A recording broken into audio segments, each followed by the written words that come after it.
长衣礼呢，其实是汉代的时候比较常用的一个日常相见礼，它是属于衣礼的一种。主要运用呢是在人与人之间的日常相见礼。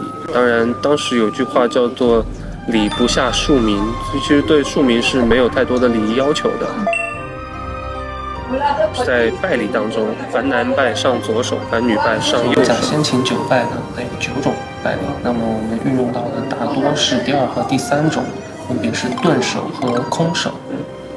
顿手是这样，2手交叠，男子左手在上，女子右手在上，你的额头去磕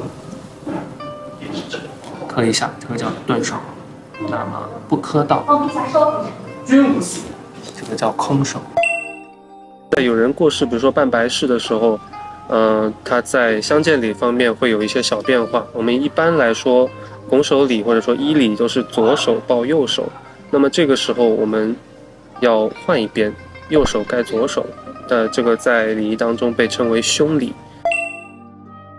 插手礼的一个基本形式是以左手紧把右手大拇指，对，这是一个基本的形态。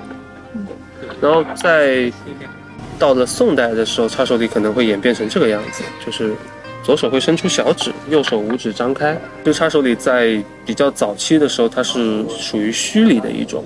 虚礼就是它不以实体展现，它是出现在书信当中。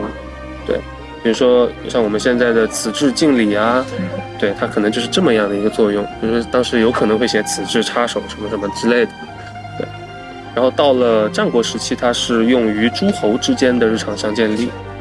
然后到了唐代，它就变成了各个阶层都适用且非常流行的一种礼仪形式。